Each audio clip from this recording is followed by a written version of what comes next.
Assalamualaikum warahmatullahi wabarakatuh. Kembali lagi bersama channel Dunia Horor, channel yang menceritakan kisah-kisah mistis atau kisah-kisah horor. Tak perlu lama-lama, kita langsung ke ceritanya. Cerita ini yang saya ambil dari Facebook Tias Niti Negoro dengan judul Perumahan Gaib. Kejadian ini aku alami bersama suamiku.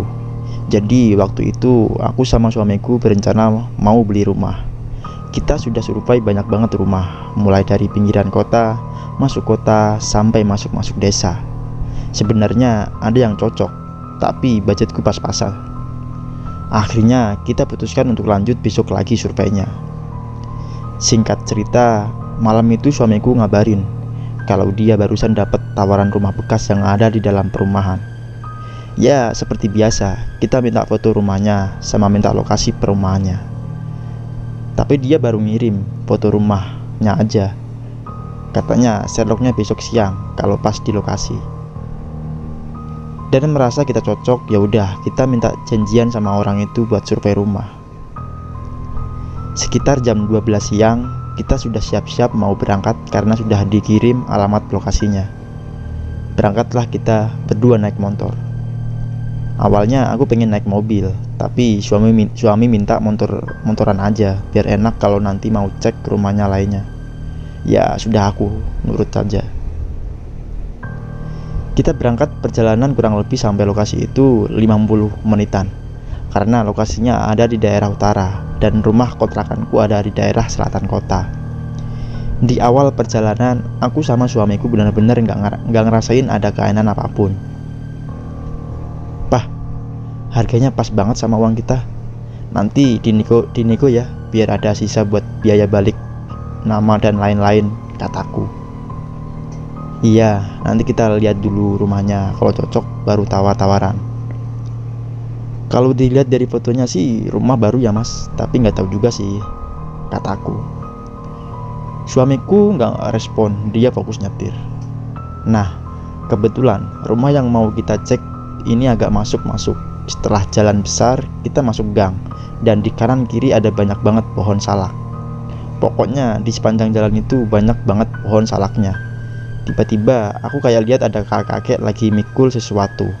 Pas aku tamatin, ternyata enggak cuman dia aja, tapi ada beberapa orang yang lagi ngambil air gitu, terus dipikul.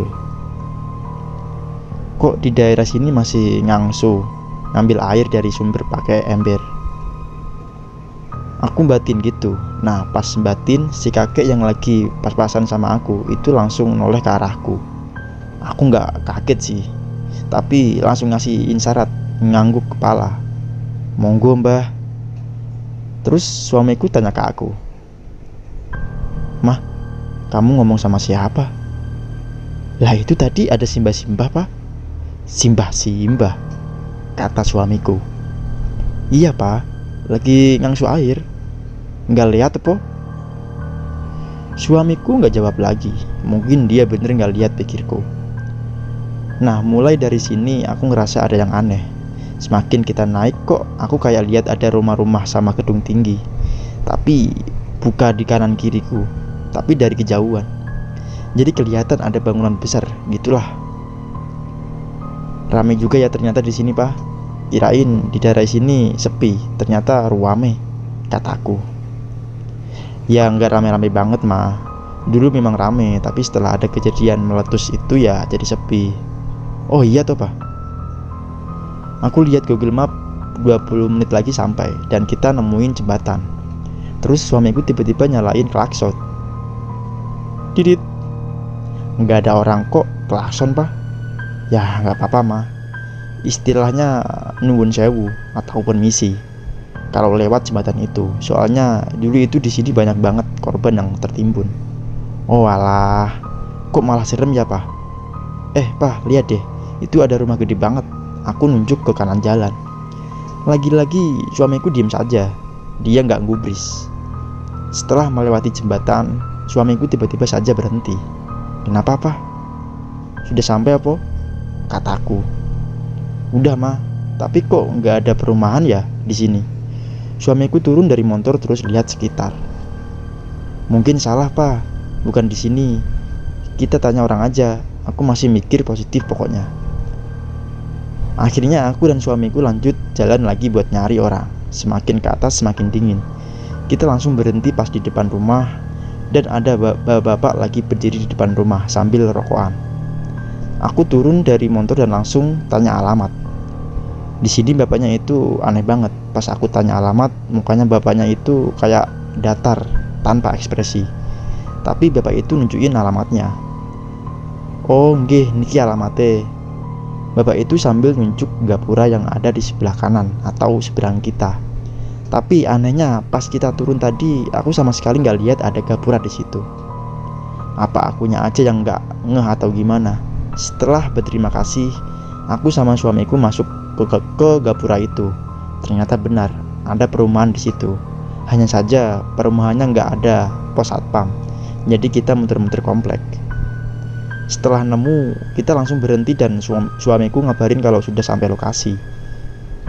Kita nunggunya itu agak lama, jadi aku sama suamiku jalan-jalan lagi sambil lihat-lihat rumah. "Pah, kok perumahannya sepi ya?" kataku. "Iya, Ma. Mungkin mereka masih pada kerja." "Oh, iya juga." Lalu tak lama ada bapak-bapak nyamperin kita. Ternyata itu orang yang nawarin rumah. Kita langsung disuruh masuk buat dilihat-lihat dalam rumahnya. Begitu kita masuk dari pintu sampai ruang tamu, aku lihat ada taburan bunga, terus noleh ke pojok kanan. Ada sajen. Kok ada kembang sama sajen ya? Atau karena rumah habis direnov terus disajeni? Batinku. Aku sambil nyenggol suamiku, tapi suamiku masih ngobrol sama bapak tadi. Tiba-tiba muncul ibu-ibu bawa nampan. Aku dan suamiku dijamu dengan teh panas dan cemilan. Semakin aneh aja. Sejak kapan ibu-ibu itu muncul? Karena bapak tadi pas buka pintunya dalam keadaan terkunci. Karena sudah disuguhi minum sama cemilan, ya aku sama suamiku terus minum. Ya ampun, tenggorokanku gatel banget. Itu tehnya manisnya nggak karuan dan baunya bau melati nyengat. Aku noleh ke suami.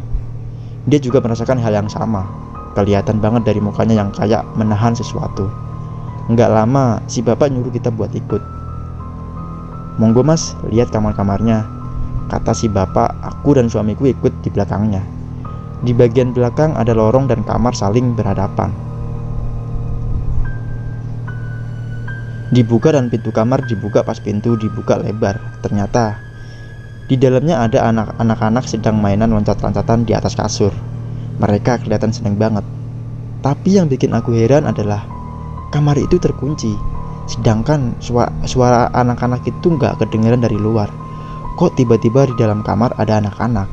Aku mulai merinding. Aku tarik-tarik jaket suamiku, tapi suamiku diem aja nggak ngerespon. Setelah itu, bapak tadi buka kamar yang satunya. Kosong, nggak ada orang.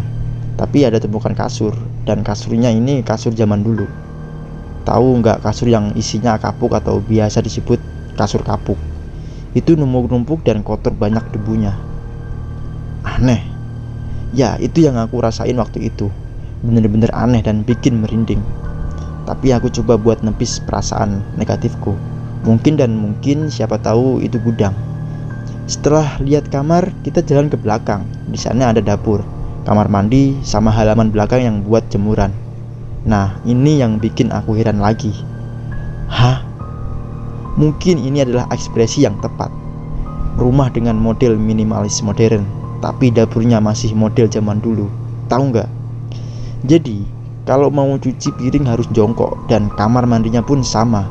WC-nya itu pakai WC jongkok, tapi yang pakai semen itu, yang biasanya itu terdapat pada rumah-rumah zaman dulu. Dengan kamar mandi terpisah dengan bangunan utama. Mulai nggak beres. Suamiku juga sama merasakan kalau ada yang nggak beres dengan rumah ini. Terus tiba-tiba aku dengar ada suara rame-rame dari luar. Aku penasaran dan ninggalin suamiku yang lagi sama bapaknya tadi. Sampai di pintu aku terkejut banget di sana. Yang tadinya sepi, nggak ada orang, sekarang jadi ramai. Tapi mereka pakai pakaian yang serba hitam, gak ada warna lain. Aku tamatin satu persatu orang-orang itu. Mereka itu jalannya pelan, tatapannya datar dan gak ada yang ngomong. Tapi kenapa ramai suara orang, merasa tambah merinding. Aku buru-buru masuk rumah lagi. Pas aku balik badan mau nyamperin suamiku, tiba-tiba aja si ibu yang bawa minuman itu di belakangku. Aku kaget lah. Astagfirullah. Ibu itu gak ngucapin apa-apa, tapi malah senyum, dan senyumnya ini serem banget. Aku langsung minggir dan nyamperin suamiku. Aku sudah gemeteran. Suamiku bisikin ke aku gini, "Mah, jangan berhenti baca doa ya." Dek. Suamiku kalau sudah bilang seperti itu berarti benar ada yang gak beres. Aku langsung baca ayat kursi sama doa-doa yang aku bisa pokoknya. Setelah itu kita berdua dipersilakan duduk di ruang tamu lagi. Dan tahu nggak, kita di situ diceramai dan isinya ceramahnya itu tentang kematian. Karena aku takut banget, aku alihin buat dilihat-lihat di sekeliling rumah. Set, mataku berhenti pas di kalender. Beberapa detik aku kayak jadi patung. Aku mencerna, bener-bener mencerna dengan apa yang sedang terjadi. 1990. Lemes banget rasanya. Kalau bisa pingsan, aku milih pingsan saat itu. Kenapa hidup lagi? Susah-susahnya ketemu dengan yang beginian. Kenapa yang dibahas itu mati terus? Tambah kalut, gemeteran, takut setakut-takutnya. Tapi suamiku tetap mencoba nenangin aku. Setelah selesai ceramah, suamiku minta pamit.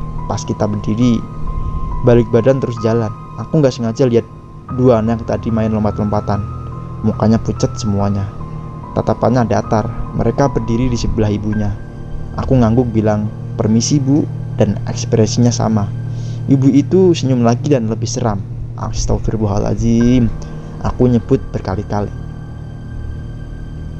Sesampainya di luar, itu benar-benar gelap. Yang awalnya banyak rumah-rumah sekarang sepi, gak ada apa-apa, kecuali rumah-rumah yang sudah terbengkalai. Semuanya remuk redam. Gak ada satu bangunan yang masih utuh. Kakiku rasanya bergetar, mau lari susah. Suamiku langsung gendong aku. Kita udah naik motor.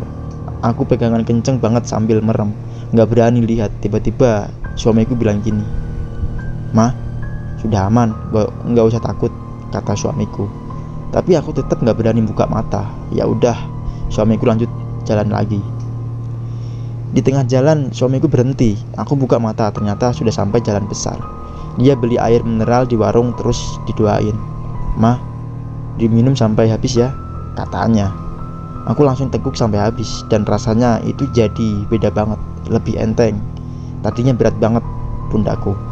Setelah itu kita mampir ke angkringan, pesen teh panas sama beli indomie rebus. Rasanya itu lapar banget. Habis makan, suamiku jelasin ke aku, "Mah, apa yang kamu lihat tadi itu beneran. Dan tadi kita lagi di desa gaib. Untungnya mereka gak ada niat jelek, cuma ngasih tahu kita apa yang diceramain tadi itu buat pengingat kita sebagai manusia yang masih hidup bakal mati."